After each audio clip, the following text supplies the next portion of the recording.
adage français dit si vous ne vous occupez pas de la politique va s'occuper de vous. Les gens se sont basés sur ça.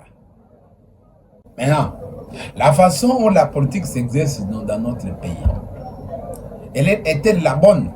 C'est ça la question qu'il faut se poser. Est-ce que la politique est l'art de la gestion de la cité ou en RDC, la politique est l'art de mensonge? La politique est l'art de servir ou de s'en servir pour s'enrichir? Voilà les questions qu'il faut poser. C'est ce que nous voyons ici. Alors, si la politique est devenue l'art de s'en servir, mais alors, benvenga, comme on dit en italien, que tout le monde soit les bienvenus dans la sphère politique. Si la politique est l'art de s'en servir, je dis bien, ils sont tous la bienvenue dans la sphère politique. Et donc, mais ici, ce n'est pas le cas. Merci bien d'asseoir l'anarchie. Mais c'est pour devenir, voilà. Comment vous acceptez que c'est l'art de s'enrichir? Mais voilà pourquoi j'ai mis mon vœu pour dire, bon, que ça soit la bienvenue, que tout le monde soit la bienvenue dans la sphère politique. Mais si la politique est l'art de servir la nation, dans ce cas-là, ça ne vaut pas la peine 28 000. Donc, qu'est-ce qu'il faut faire? Il faut réduire les avantages au niveau politique. Pas le prix de 21 000 $. Voilà. Pour dessiner ces avantages-là aux primaires, aux souverains primaires. Donc, à la population qui envoie les députés. Un député, comme on dit en lingala, Azam Molobeli. Azam Moumbuya population. C'est quelqu'un qui doit amener les besoins, qui doit amener les doléances de cette population-là vers les décideurs. Tout ceci pourquoi? Puisqu'il y a une paupérisation de la population. Il y a une pauvreté inouïe au Congo. Vous comprenez?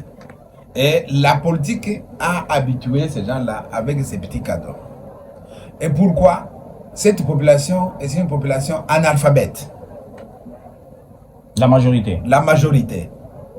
Qui, quand il vous voit, vous, candidat, il vous dit, c'est une occasion pour moi maintenant. Nazwa pe yangai. Et maintenant, quand il dit Nazwa pe yangai, Bape sangai pe, Ngape Nazwa. Vous voyez les mal. Et que c'est lui qui donne, il dit quoi? Ok. Comme j'ai dépensé mes 100 000 $ maintenant, j'ai dépensé mes 50 000 $ maintenant, j'ai dépensé mes 40 000 $, j'ai dépensé mes 20 000 $ maintenant. Qu'est-ce qu'il fait? Il dit, mais vous m'avez vendu votre voix. Je vous ai donné mes cadeaux, mes présents, et vous m'avez donné votre voix, donc vous m'avez vendu votre voix. En échange. En échange, laissez-moi aller récupérer mon argent. Et c'est pour cela qu'il disparaît. Mais si on devait faire les votes, les élections par compétence, je viens de faire mon discours comme ça se passe en Europe. Vous restez, analysez si le discours correspond à vos attentes. Vous voyez même si le monsieur il est compétent et s'il peut réellement être votre porte-parole au sein du Parlement et qu'il n'irait pas là-bas pour dormir comme nous avons vu pour les uns et les autres, à ce moment-là, vous le votez convenablement, il a droit de revenir vers vous pour prendre vos doléances et les monter là-bas, faire le lobbying, ce qu'il faut pour votre territoire. Mais quand vous, chaque fois qu'il vient, Pesangaye, et le discours n'a un de Tokolia, Allega, Saliga, ba discours n'a bon, il y a un discours n'a un de Tokolia, soit la Pesangaye, Gana voté, mais à PCO, c'est-à-dire il a acheté ta voix. Il ne t'a pas donné gratuitement. Ils ont d'abord des discours là. Mais certains ont des discours. Mais quand vous faites le discours, vous quittez. Mais certains profitent du seuil électoral. Non, le seuil électoral, ça c'était notre point. Là, nous parlons du fait qu'il y a une corruption morale aux électeurs qui a été bénéficiée par la loi. Mais malheureusement, il n'y a pas de mesures d'application de la loi. Puisque les mesures d'application de la loi devraient être dans les mains de la CENI, dans les mains des secteurs, dans les mains des territoires, dans les mains des villes, dans les mains des communes.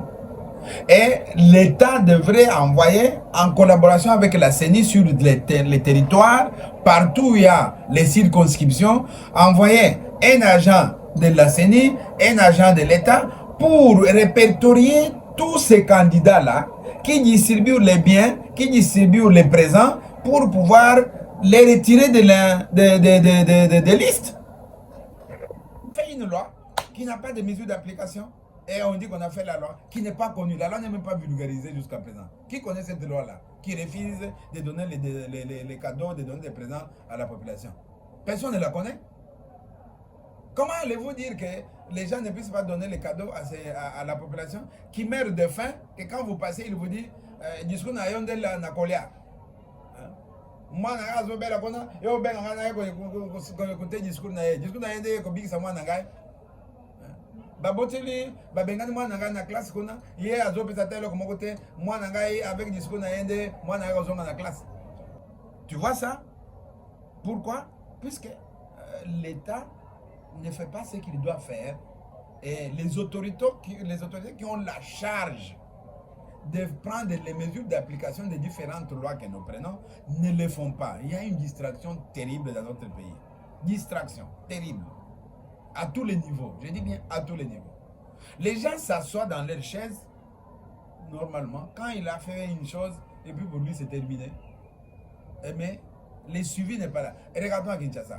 On nous a dit pas d'embouteillage. Désormais, on aura des policiers partout sur les artères de Kinshasa. Vous les avez vus? Les motos ne doivent pas monter sur les sauts de moutons. Est-ce que les motos ne montent pas sur les sauts de moutons? Les camions ne doivent pas monter sur les sauts de moutons. Est-ce que les camions ne montent pas sur les sauts de moutons? Où sont les mesures d'application? Où est les suivis? Donc, notre problème chez nous, sont les mesures d'application qui doivent accompagner les lois et les suivis. Alors, nous ne pouvons pas condamner cette population-là qui attend les présents auprès des candidats députés, mais nous devons condamner l'État et les organisateurs de l'élection. C'est la naïveté de la part de la population. Vous comprenez ça? Et si vous ne partez pas avec ça, mais vous ne serez pas élu. Vous ne serez pas élu, vous devez vous attendre à ça. Ah bon? On vous demande même des choses terribles, des ponts. Vous devez construire les ponts pour eux. Vous devez construire les écoles pour eux. Vous devez donner des tôles pour les écoles, pour les églises. Vous devez... Imaginez-vous, ce n'est pas comme ici dans la ville, mais allez-y dans les territoires. Les territoires sont énormes, avec autant de secteurs, avec autant de collectivités locales. Et quand vous devez parcourir partout là, vous devez laisser quelque chose. Sinon, c'est lui qui donnera le mieux, c'est celui-là qui sera à côté. Ça aussi, voilà. Mon cher frère, c'est la maladie des Congolais. Puisqu'ils sont complexes dans la politique où ils peuvent vivre, et dans la politique où ils sont attirés, où il y a quand même des moyens pour survivre. Quelqu'un qui crée un parti, nous avons 1000 partis politiques dans un pays comme le Congo, 1000 partis politiques. Et quand vous prenez les États-Unis, avec 2 ou 3 partis politiques, 2 ou 3, puisqu'il y a les républicains, il y a les démocrates, et puis il y a les partis là qui prennent tous les homosexuels et les autres, qui est un 3e parti qui existe aux États-Unis, mais qui est minoritaire. En France, on a combien? Moins de 16 partis. Dans des pays riches, soi-disant riches, les partis on en compte au bout de doigts. Mais dans un pays pauvre, on compte milliers de partis. Vous trouvez ça normal? Si 500. On pouvait... non, 1000. 1000. Nous étions hier à 997. C'est-à-dire, si on fait l'arrondissement, on arrondit, on a 1000 partis au Congo. 1000 partis au Congo. Mais 1000 partis au Congo, pourquoi on n'a pas créé 1000 entreprises au Congo? Pourquoi on n'a pas créé 1000 entreprises au Congo? Pourquoi ceux qui créent l'entreprise là ne peuvent pas créer ceux qui créent les partis politiques là, pourquoi ils ne peuvent pas créer les entreprises? Puisque la politique paye bien.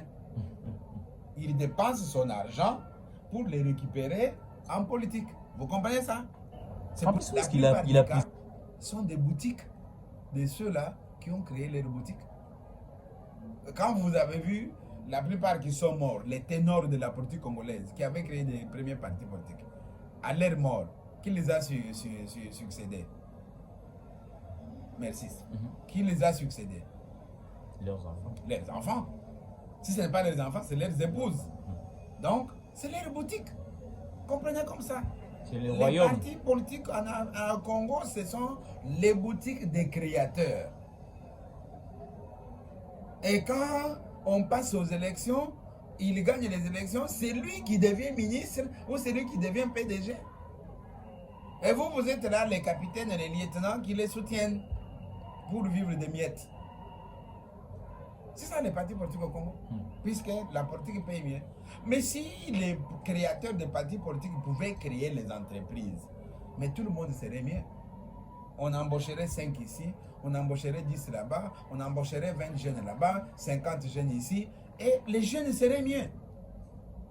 20 000 $ qu'on met dans un parti pour les créer, c'est le capital pour créer une petite entreprise.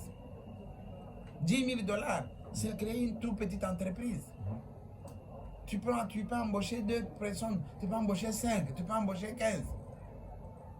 Et l'entreprise a une longue durée par rapport au parti politique. Le parti politique, aujourd'hui, si lui, il n'est pas élu député, il n'est pas devenu président, il n'est pas devenu ministre, il n'est pas devenu PDG, mais le parti politique va disparaître, non? Donc, cette politique-là, moi je crois qu'on devrait faire une loi. C'est vrai, c'est l'expression de la démocratie. On dit comme ça, les partis politiques, c'est l'expression de la démocratie. Mais au Congo, on a exagéré. Il faut qu'on arrive à limiter. Quand Mobutu avait dit en 1994, il faut limiter à 2 partis ou 3, tout le monde nous avons crié sur Mobutu. On ne peut pas limiter la démocratie. L'expression de la démocratie, on va la limiter. Mais aujourd'hui, c'est devenu un désordre au Congo. Alors vous affirmez que c'est un désordre? Oui, pour moi, c'est un désordre. Voilà. Il faudra qu'on revienne sur ça avec des tests légaux qui déterminent quels sont les vrais partis politiques et combien ils doivent rester au Congo. Puisque quand vous prenez, je reprends bien, les États-Unis, la France, l'Angleterre, les grandes démocraties, ils n'ont pas plus de 10 partis. Mais on ne les voit pas. D'autres partis chez nous sont des partis de mallettes, non même pas de sièges. Les pasteurs. Non même pas de sièges. Les partis Et tiroirs. les autres sont des partis familiales. Les partis C'est tiroirs. lui avec sa famille, avec ses enfants et ses frères et sœurs. Donc, il faudra que les critères pour la création des partis politiques soient renforcés et que surtout qu'on diminue le nombre de partis politiques. Les seuils qu'on a mis, les seuils, vous avez vu maintenant pour les seuils, on est parti embaucher tous les jeunes gens. Si tu regardes dans les listes de candidats pour la députation nationale ou provinciale, mais tu verras beaucoup de jeunes gens de 25 à 28 ans. Beaucoup. Mais pourquoi on a pris ces jeunes gens-là? C'est pour obtenir les seuils. Et comme ça, on reste sur les scènes politiques. Et on sait bien que ces jeunes gens-là ne vont pas passer. Voilà. La Ok. dernière.